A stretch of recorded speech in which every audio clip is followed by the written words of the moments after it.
Tələbə olanda bir asılılığım var idi. Əlimə keçən hər qəpiyi, nə pul tapsam, dərhal 1xbet-ə yatırır və qumar oynuyordum. Uduzduqca itirdiyimi geri qaytarmaq arzusu məni daha çox pul yatırmağa məcbur edirdi. Bu asıllıq elə bir həddə çatmışdı ki, artıq cəmi 1-2 dəfə ünsiyyətdə olduğum, demək olar ki, tanımadığım insanlardan belə utanmadan borc istəməyə başlamışdım. Həmin vaxtlar kriptovalyuta ilə də maraqlanırdım.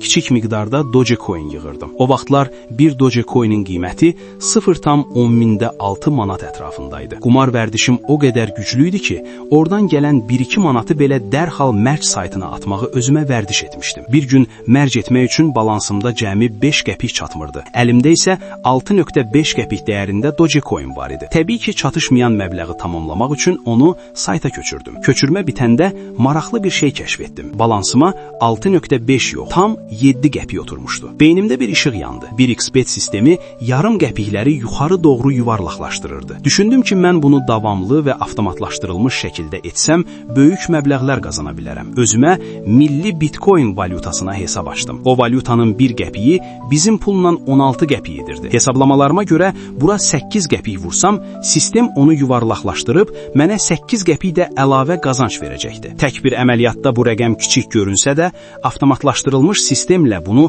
gündə 1000 dəfə etmək heç bir risk almadan gündəlik 80 manat gəlir deməkdir. Və bunu həyata keçirməyə başladım. 5 manatlıq Dogecoin alıb bir bot yazdım. Həmin günün sonunda 40 manat təmiz gəlirim var idi. Bir neçə gün sonra gündəlik qazancım 100-140 manata çatmışdı. İşləri böyütmək üçün daha 2 nəfər tanışıma da telefonlarında eyni şeyi etmələrini tapşırdım. Onların hesablarına mən pul yükləyirdim, telefonlar isə avtomatik işləyirdi. Onlara gündəlik 40-50 manat verirdim. Nə etdiyimi soruşsalar da sirrimi açmırdım. Çünki bilirdim ki, pulun asan yoldan gəldiyini görsələr, öz mənfəətləri üçün mənə ehtiyac duymadan özləri edəcəklər. Artıq gündəlik gəlirim 500 ilə 1000 manat arasında dəyişirdi. Gənc bir tələbə üçün bu möhtəşəm bir qazanc məbləği idi. Pulları barlarda, publarda, əyləncə mərkəzlərində düşünmədən xərcləyirdim. Özümə bəraət qazandırırdım.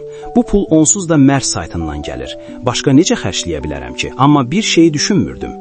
Mən bu pulu alın tərimdən qazansaydım, yenə belə havaya sovrardım. Hətta namaz qılan bir dostuma da bu sistemi qoşdum. O da qazanmağa başladı və mənə dedi ki, bu pul halaldır. Bizim bir devizimizdə var idi. Oğrudan oğruya halaldır. 2 ay ərzində gəzmədiyim yer, dadmadığım əyləncə qalmadı. Amma hər gözəl şeyin bir sonu var. Gözləndiyi kimi 1xbet bu açığı aşkar etdi və sistemi bağladı. Sistem bağlandıqdan sonra əsl peşmançılıq hələ qabaqdaydı. Təxminən 1 il keçmişdi.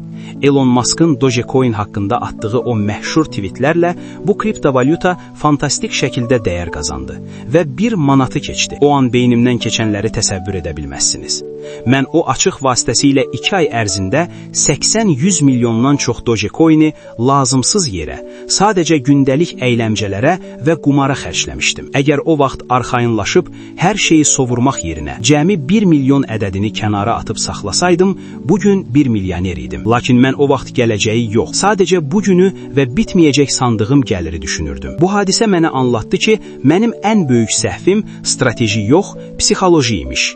Arxayınçılıq. Mən elə zənn edirdim ki, bu bulağın suyu heç vaxt kəsilməyəcək. Bu zəhərli düşüncə tərzi həyatın hər yerində qarşımıza çıxır. Əgər sən indi 400-500 manat maaş alırsansa və sürünərək də olsa bir təhər yaşayıram deyib yerində sayırsansa, sən arxayınçılıq tələsindəsən. Əgər rəqiblərinin səndən daha az müştərisi olduğunu görüb, mən artıq ən yaxşıyam deyib inkişafı dayandırırsansa, kökməyə məhkumsan. Nokia və ya Kodak kimi nəhəngləri məhz bu arxayınçılıq məhv etdi. Ofisdə oturub ətrafındakıların səndən daha az bildiyini düşünə bilərsən. Vəzifə onsuz da mənim olacaq deyə arxayınlaşdığın anda bir də baxarsan ki, o bacarıqsız hesab etdiyin adam sənin hər gün arzuladığın vəzifədədir. Görüb qutarmalı olduğun iş üçün hələ 10-12 gün qaldığını görərsən. Düşünərsən ki, hələ o qədər vaxt var, rahat şəkildə hazırlayıb bitirəcəm. Bir də görürsən ki, artıq bir gün qalıb və panikaya düşəcəksən. Universitetə yeni girəndə müəllimin dediklərini hamıdan tez anladığını görüb özünü dahi hesab edə bilərsən. Amma görəcəksən ki, o sənin küçümsədiyin, dayanmadan çalışan uşaqlar gəlib səni keçib. Arxayınçılıqdan doğulan peşmançılıqla mübarizə aparmaq çox çətindir. Çünki bu sadəcə bir uğursuzluq deyil, həm də ağır bir psixoloji travmadır. Əlinin altında olan milyonları görməyib, onları 5-10 qəpiyə qurban verdiyini anladığın an psixoloji olaraq geriləyirsən. Artıq gördüyün işə fokuslana bilmirsən. Beynin dayanmadan mən necə pul qazanım və ya necə itirdiklərimi geri qaytarım suallarıyla səni gəmir. Bu fikir artıq səni işinə yönəlməyə qoymur. Səni indidən qoparıb keçmişin peşmançılığına həbs edir. Unutma, ən böyük itki itirilən pul deyil. O itki üzündən itirilən sağlam düşüncə və gələcəyə olan inamdır.